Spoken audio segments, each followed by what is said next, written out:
Across the long arc of human history, power has rarely been permanent. Empires rise with confidence, organize societies, command resources, and project authority far beyond their borders.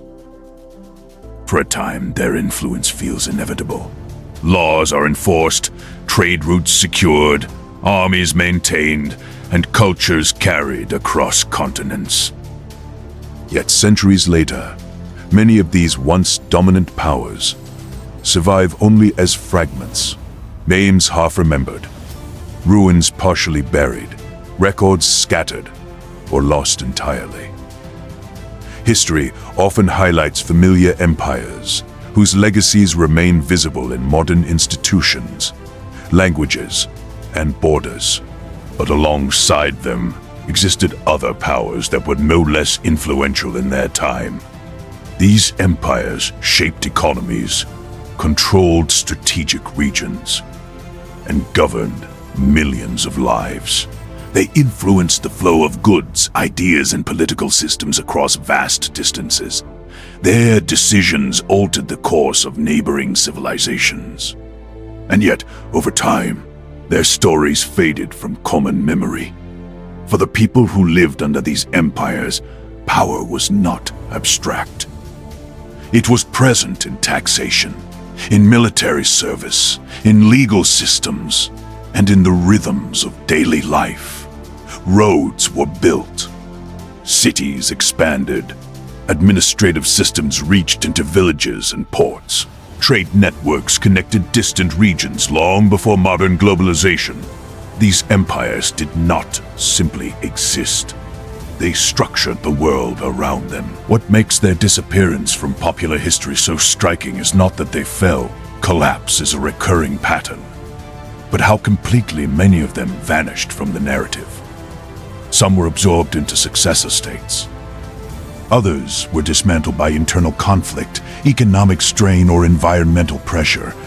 In many cases, their records were destroyed, their languages replaced, and their achievements credited to those who came later. Over generations, memory narrowed until only fragments remained. Archaeology, inscriptions, and careful historical reconstruction now reveal a different picture. These forgotten empires were often sophisticated, adaptive, and deeply interconnected with the wider world. They managed complex economies, negotiated diplomacy, and balanced power across regions that modern maps divide into separate nations. Their rulers faced challenges that remain familiar today: maintaining stability, managing diversity, securing resources, and responding to external threats. Yet the disappearance of these empires from mainstream awareness raises important questions. Why do some powers dominate historical memory while others fade? How do political survival, cultural continuity, and written records determine what is remembered? And how much of the modern world rests on foundations laid by states whose names are rarely spoken? Understanding these lost empires is not an exercise in nostalgia. It is a way to see history more clearly. Their stories challenge the idea that progress follows a single, uninterrupted line. They remind us that global power has always been contested, negotiated, and temporary. The rise and fall of these empires shaped borders, trade systems, and political traditions that still influence global affairs today, even if their origins are no longer widely recognized. As historians piece together their histories, a broader pattern emerges, one in which dominance is fragile, memory selective, and influence often invisible to those who inherit it. These empires once stood at the center of the known world. Now, they exist at the edges of historical awareness, waiting to be understood again. In the centuries before modern nation-states, the world was organized by power that moved differently. Borders were not lines on paper, but zones of influence shaped by rivers, deserts, mountain passes, and coastlines. Authority traveled along trade routes and through administrative systems rather than fixed capitals alone. In this world, empires emerged not only through conquest, but through control of commerce, communication, and stability across vast regions. From roughly the first millennium BCE through the early medieval period, multiple empires rose across Africa, Asia, Europe, and the Near East, each responding to the conditions of its time.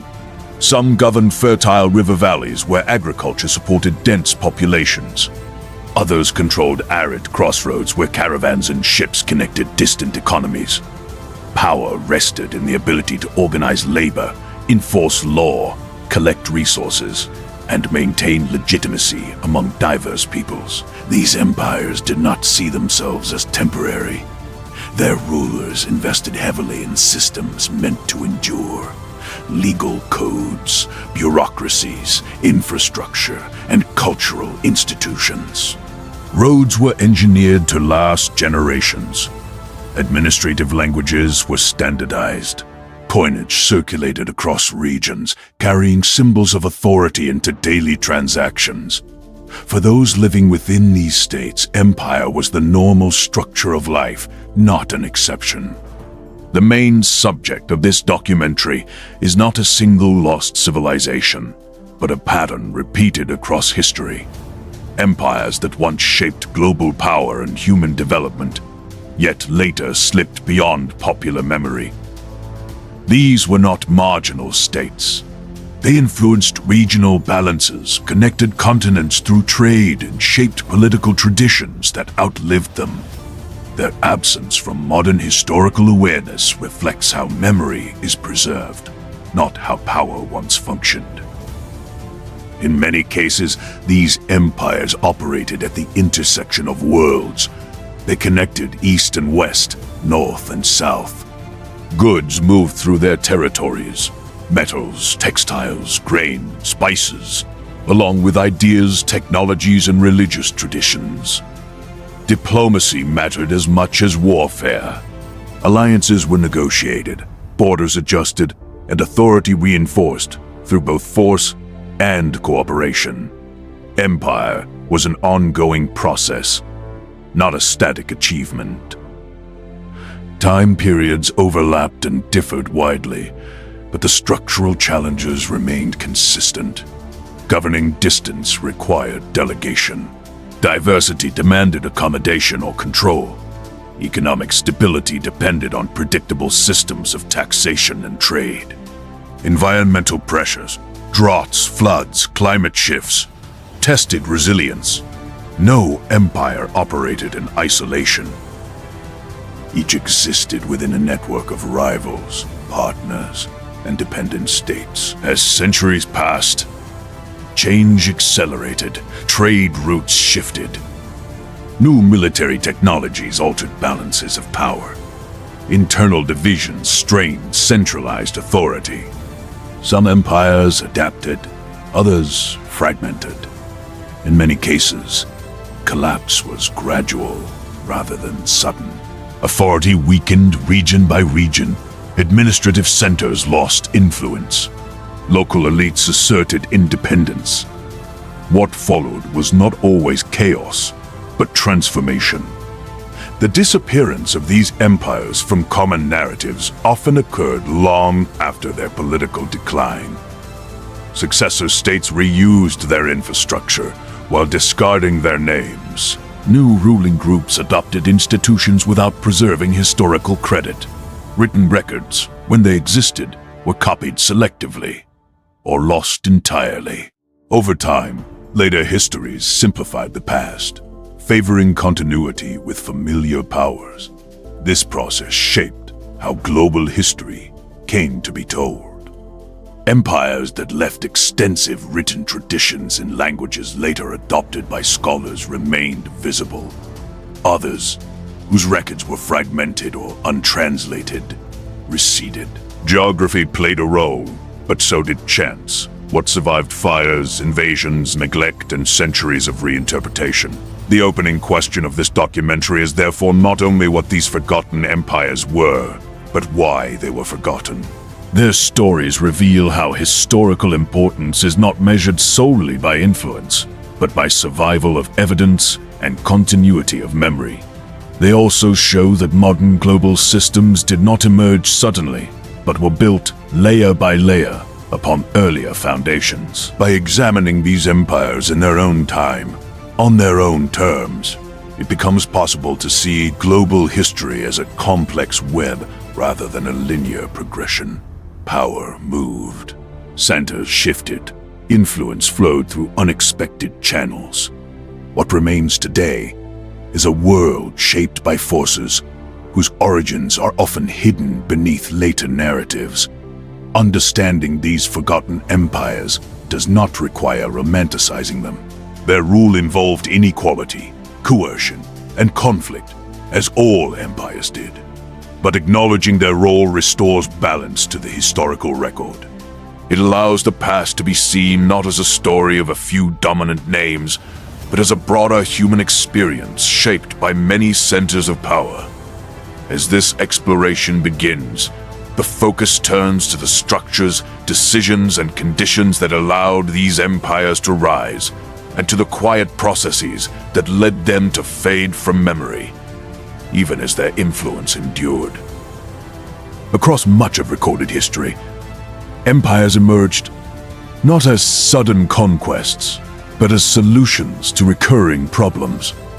Communities grew larger, trade expanded, and conflicts over resources intensified. In response, centralized authority developed to manage complexity. What later historians would call empires were, at first, systems designed to impose order across distance, linking cities, ports, and hinterlands under a shared political structure. The earliest of these forgotten empires often formed around strategic geography. Control of river systems enabled agricultural surplus and population growth. Access to mineral resources supported tool-making and weapon production. Locations at the crossroads of land and sea routes allowed rulers to regulate trade and extract revenue without constant warfare.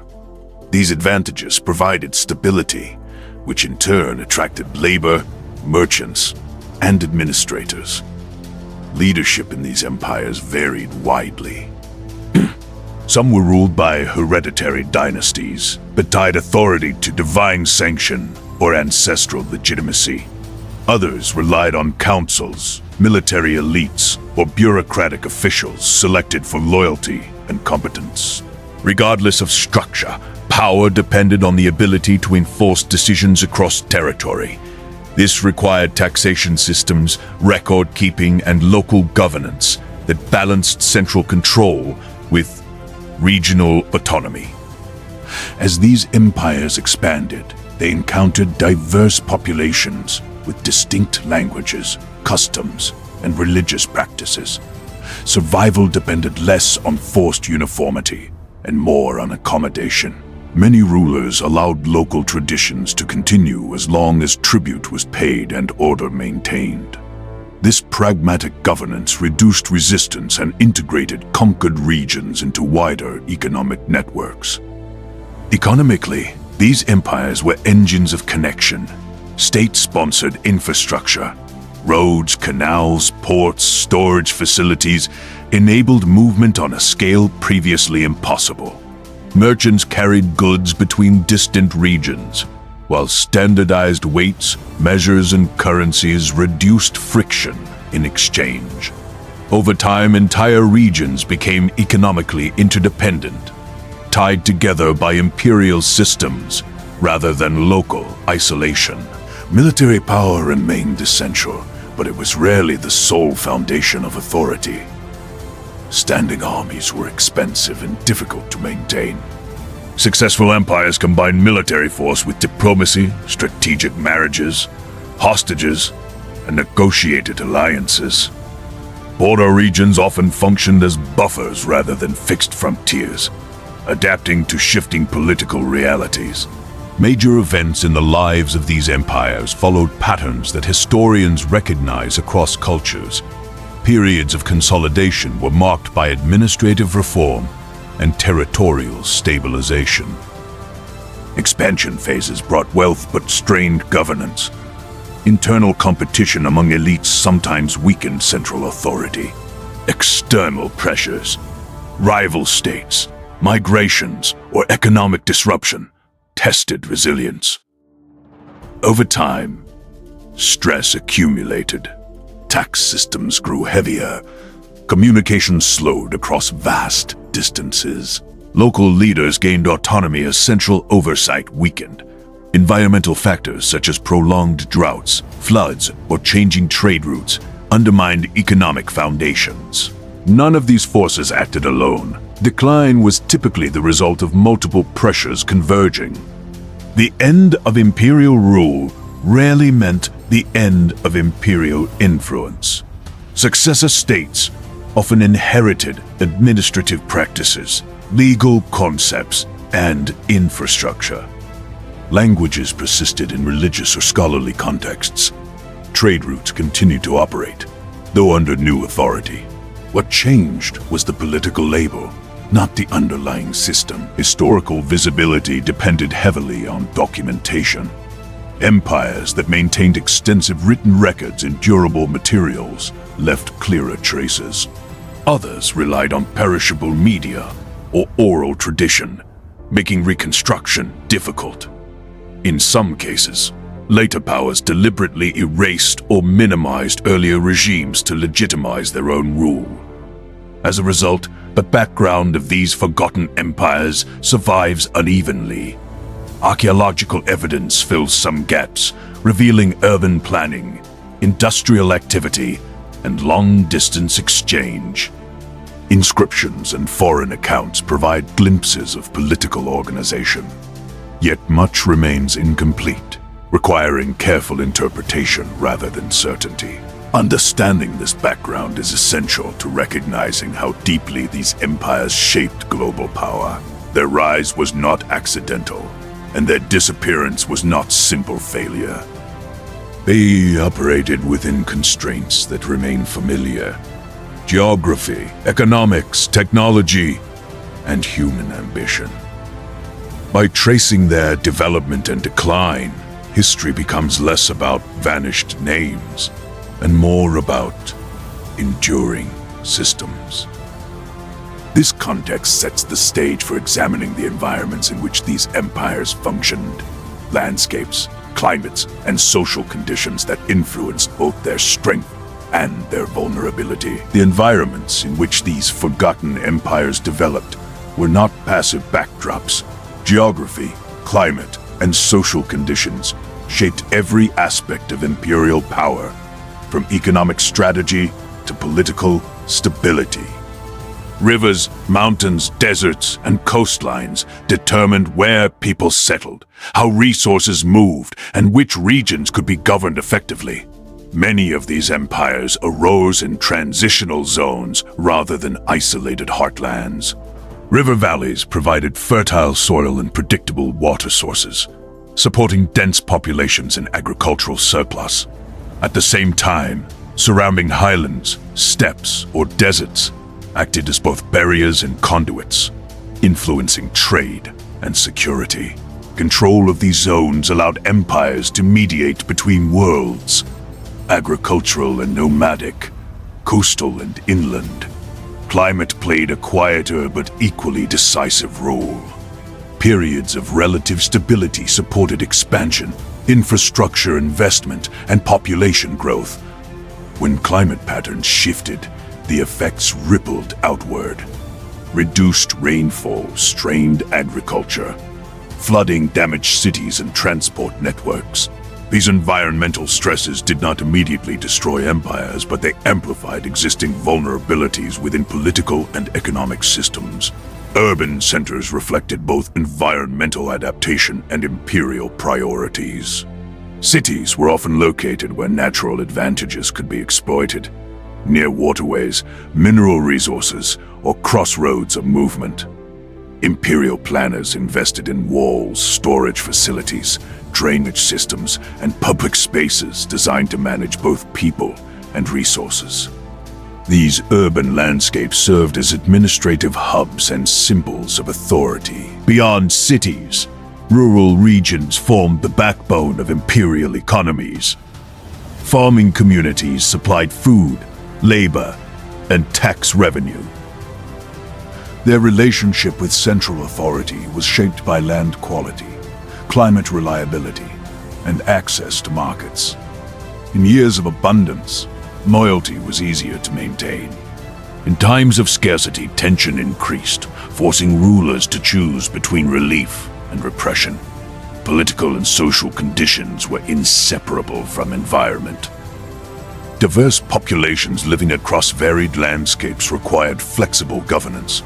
Mountain communities, coastal traders, desert nomads, and river farmers each interacted with imperial authority differently.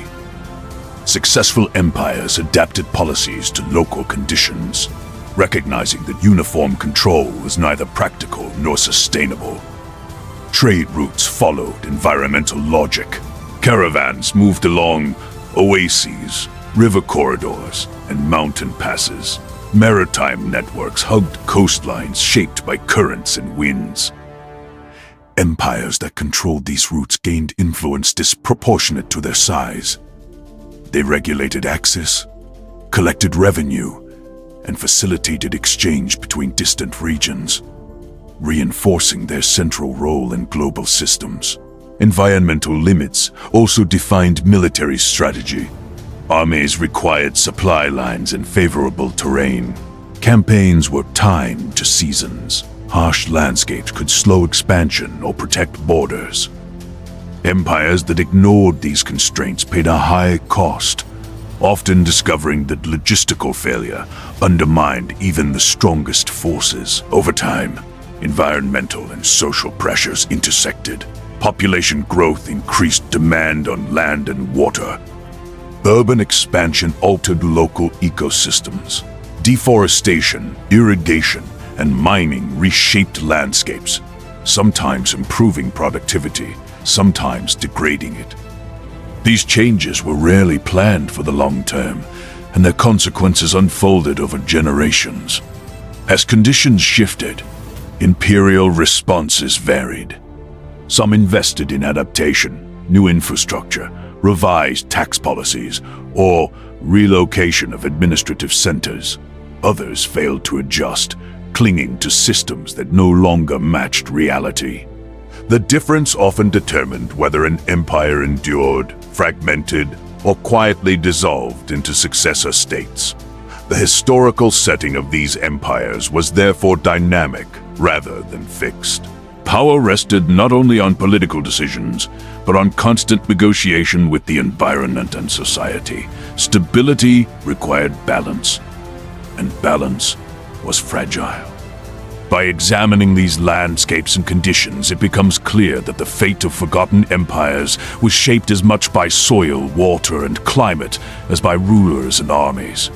Their environments enabled their rise, constrained their choices, and ultimately influenced how and whether their power could be sustained.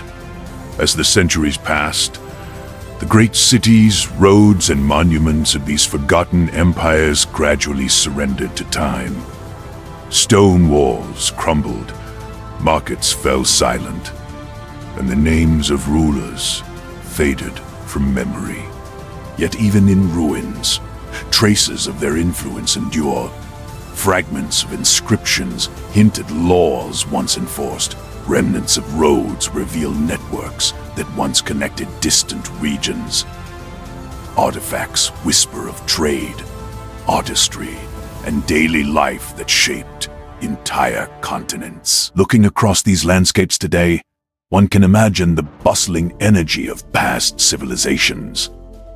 Caravans are as crowded with merchants, administrative centers alive with scribes and officials, ports teeming with ships carrying spices, metals, and textiles. These were once the arteries of global power. The evidence is subtle but persistent, revealing that history is layered. What appears absent in memory often continues to shape the present. The story of these empires is not only about decline, but also about endurance. Their systems of governance, trade, and cultural exchange laid foundations for later states. Many modern borders, languages, and economic patterns trace back to decisions made by rulers long forgotten. Even as their names vanished, the structures they built, physical, political, and social, persisted, standing at an ancient ruin or following the path of a long-forgotten trade route. One confronts the delicate balance of power and memory. The empires that seemed omnipotent in their time are now shadows, yet shadows that still inform the world we inherit. Their disappearance from popular narrative underscores the selective nature of history and invites reflection on what other influences might remain hidden beneath modern civilization. In the quiet, one can almost hear echoes of administration, commerce, and human ambition, the hum of civilizations that once shaped global power, now silenced but not erased. The question remains, how many more such centers of influence have vanished without leaving even whispers, and what lessons lie in rediscovering them? History, in this sense, is not only about those who remain remembered, but also about those who shaped the world unseen. The story of forgotten empires challenges assumptions, urging viewers to recognize that power is transient, memory is selective, and the foundations of human civilization are far deeper than the histories most often told. In the end, the ruins and relics stand as quiet testimony to a simple truth. Human ingenuity, organization, and ambition can create influence that resonates across time, even when the names attached to it are long forgotten. The world we know is built upon their legacy, waiting for discovery and understanding once more.